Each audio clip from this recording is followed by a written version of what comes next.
हमारे ऊपर प्रभु की कृपा है ये हम कैसे पहचाने?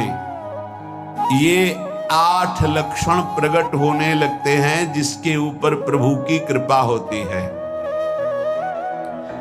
हमारे ऊपर प्रभु की कृपा है ये हम कैसे पहचाने? तो ये 8 लक्षण प्रकट होने लगते हैं जिस पर हरिजू की प्रियाजू की कृपा है। पहला, घोर अपराध करने वाले के प्रति भी दया की भावना, शांति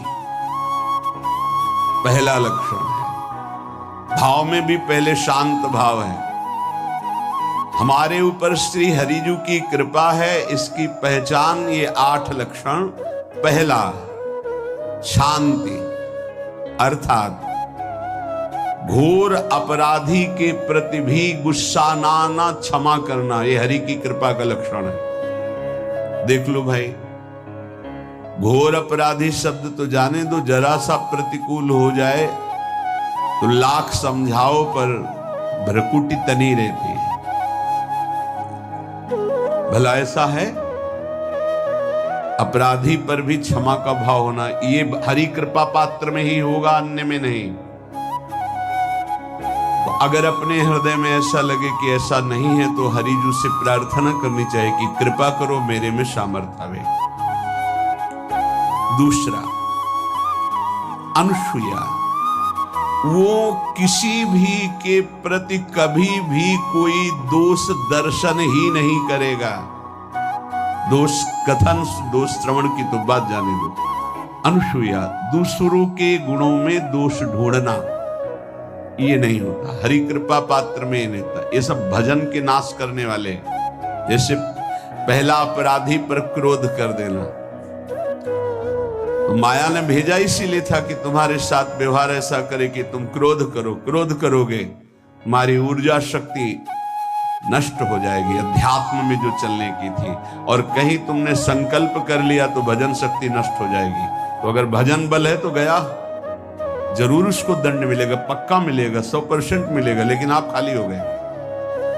ना भजन करने की वृत्ति रहेगी और ना भजन रहेगा, दोनों बात।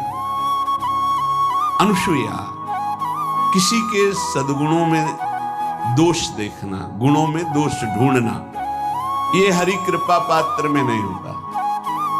ये बहुत मंगलमयी बातें हैं जिससे हमारा भजन मार्ग पुष्ट होता है।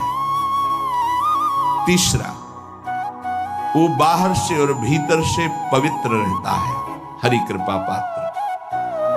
शौचाचार का ज्ञान होना चाहिए, वस्त्र आपके पवित्र होने चाहिए, ये बाहरी जल रज आदि के द्वारा बाहरी पवित्रता।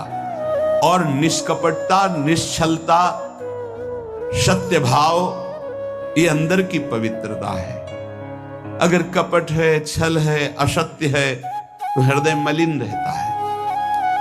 भीतर और बाहर से पवित्र रहना, इसमें खास बात क्या है? भीतर और बाहर से पवित्र रहने में, भीतर और बाहर से सदैव पवित्र कौन रह सकता है?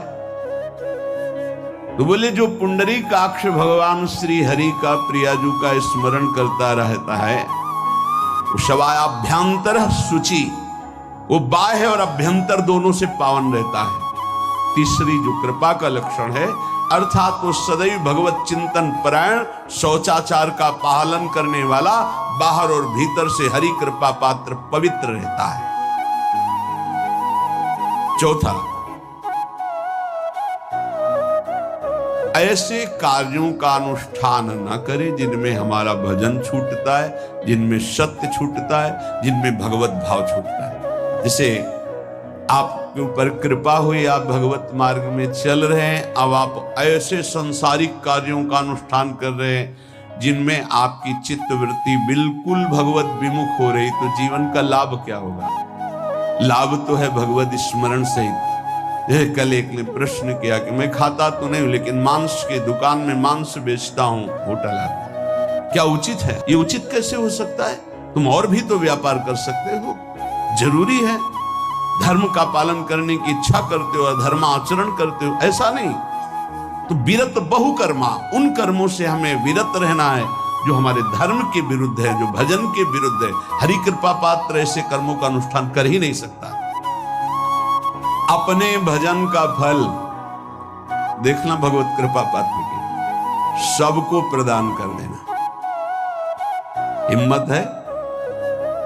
अपने भजन, इतनी मेहनत से किया हुआ भजन, भजन होने के बाद हे प्रभु इस भजन का फल हो, सर्वे भवन्तु सुखिना सर्वे सन्तु निरामयः। यहां तो कहते हैं महाराज एक माला रोज आपके लिए करता हूं कि आपकी बीमारी ठीक रहे, तो शेष किसके लिए करते हो प्रभु?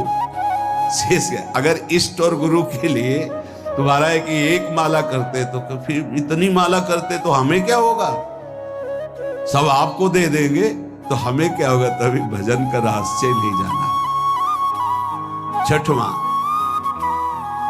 अपने भजन से अपने लिए कुछ भी ना चाहना और दूसरों की तो बात जाने दो, दूसरों से कुछ ना चाहना ये तो ठीक है, अपने भजन से अपने लिए कुछ ना चाहना है हिम्मत। देखो ये हरि कृपा पात्र में हिम्मत होती है।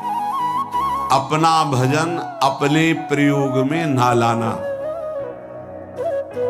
इसका भी आंतरिक रहस्य है। अपने प्रयोग में आप शरीर को लेकर के बोलेंगे, अगर स्वरूप को लेकर तो प्रयोग की कोई वहां जरूरत ही नहीं, स्वरूप पूर्ण काम है, वहां कोई अभाव नहीं। जब आप कोई भाव अपने लिए करेंगे तो देह भाव होगा, देह भाव से किसी विषय की मांग होगी। विषय पूर्ति भजन का फल नहीं होता, भजन का फल होता विषय निवृत्ति। बहुत जोर की बात है, कैसे समझ? अपने भजन का भी फल अपने लिए नहीं, दूसरों से कुछ चाह रखना तो बात ही जाने दो, भजन से भी कोई अन्य सुख की चाह नहीं। क्या चाहिए? भजन ही बनता रहे, भजन का फल भजन बनता रहे, खूब निरंतर जप करते रहे। सातवां, किसी भी मान सम्मान कीर्ति पद प्रतिष्ठा के मिलने पर हृदय का असंतुष्ट हो जाना, यह हरि कृपा पात्र का लक्षण होता है। प्रणाम नमस्कार जय हो तो हृदय में असंतुष्ट हो जाना चाहिए। कोई किंचन मात्र अभिमान न उदय हो जाए। प्रभु बचाओ, ये माया की चकाचौंध से बचा लो नाथ। कौन सा अपराध बन गया कि आपकी जय की जगह यहां हमको ऐसा सुनना पड़े। मान प्रतिष्ठा कीर्ति जिसके लिए बड़े बड़े लालायित रहते, हरि कृपा पात्र को विष की तरह चुभती है। और आठवां,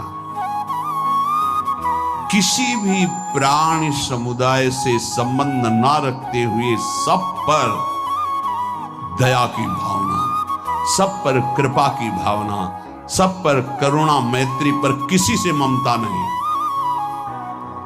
ये सूत्र बहुत व्यवहार में प्रयोग करने योग्य है। सबसे करुणा और मैत्री, पर किसी से ममता नहीं। करुणा तो करी भरत जी ने, मैत्री भी की मृग से, पर ममता रहित नहीं रहे। ममता कर ली तो अगला जन्म हिरण का हो गया। ममता नहीं रखी। निर्ममो निरहंकारा, करुणा मैत्री तो करनी है, जैसे इसमें आदेश है, गीता में जी आदेश है, अद्वेष्टा सर्वभूतान मैत्रः करुणैव च, पर निर्ममो निरहंकारा, ये साधक की चतुरता है। प्राणी मात्र पर दया कृपा करुणा मैत्री, पर ममता नहीं। ममता किसी से, और यहां करुणा मैत्री ये तो गायब हो गई, केवल ममता रह गई है। अपने शरीर से ममता, शरीर संबंधियों से ममता, विषय भोगों से ममता, यही जहर है। संबंध में ये ममता ही जहर है, विचारों में अहंकार जहर है, कर्मों में ये आसक्ति जहर है। इसी जहर को मिटा दे तो जीवन मुक्त महापुरुष कर्म करते हुए, विषय सेवन करते हुए, वार्ता करते हुए, विचार करते हुए, बिल्कुल जहर रहित उसका जीवन हो गया। तो ये 8 बातें हरि कृपा पात्र में होती हैं, इनको बार बार सुनना और हृदय में धारण करना।